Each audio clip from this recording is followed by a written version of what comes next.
Weight shift control 12-2 night operations. Night flying demands careful preparation and planning due to reduced visibility and the limited availability of outside visual references.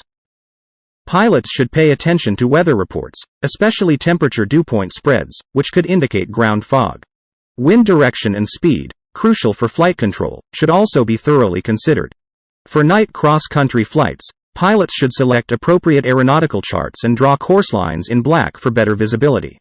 Prominently lighted checkpoints along the course, such as rotating beacons at airports, lighted obstructions, city lights, and major highway traffic lights, serve as useful visual references. The use of a GPS with a lighted screen enhances safety and efficiency during night flying. Prior to flight, personal equipment and aircraft lights should be checked for proper functioning. Aircraft lights, including position lights, should be turned on momentarily and checked.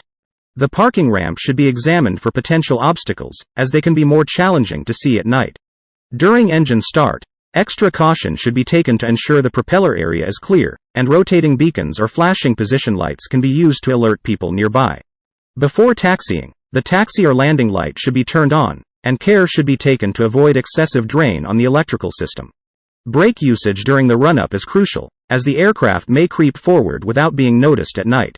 Night takeoffs and climbs require more attention from the pilot due to limited visual references. Flight instruments should be used as a primary reference during this phase, with the flight deck lights adjusted to a minimum brightness. The takeoff procedure is similar to daytime takeoffs, but with a reliance on instruments for reference. Airspeed, heading, and climb indicators should be monitored to ensure a positive climb, and pitch and bank adjustments should be made using attitude, heading, or ground track indicators. The use of landing lights for takeoff may be turned off once the climb is well established, considering the light's limitations and potential for causing distortion. A well-lit instrument panel and visual references to the ground, such as city lights, are recommended for night flying. Vigilance and adherence to checklists are crucial to ensure a safe and well-prepared night flight. Night flying brings a set of challenges, especially with limited visibility. Pilots need to be cautious about flying into clouds or fog, which might not be immediately obvious. If you notice ground lights gradually disappearing or appearing surrounded by a halo, it's a sign of potential ground fog.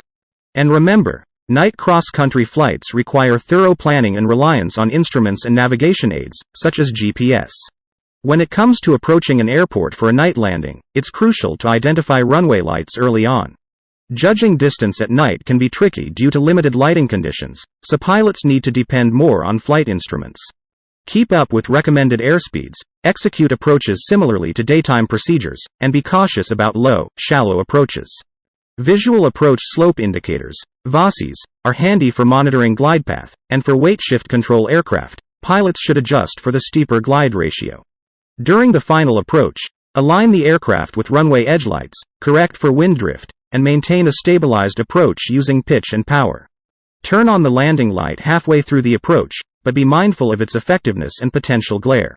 Landings at night follow similar procedures to daytime, but pilots need to pay extra attention to judgment of height, speed, and sink rate due to limited visible references.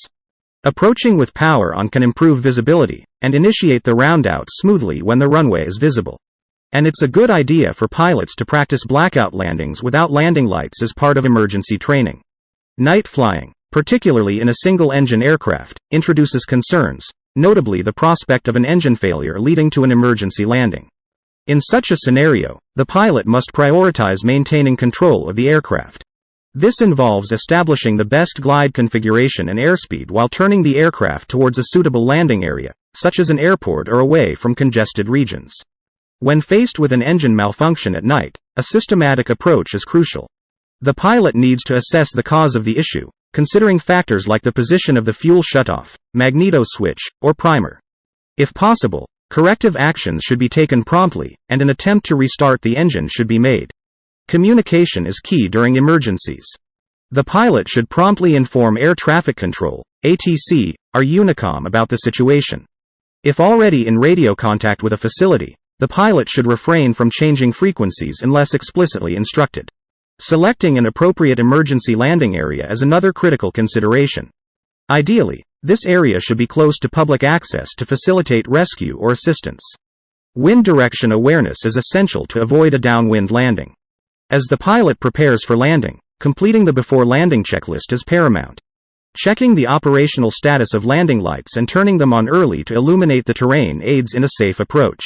If visual references are lacking, and landing lights are inoperable, maintaining the minimum controlled airspeed until ground contact is essential.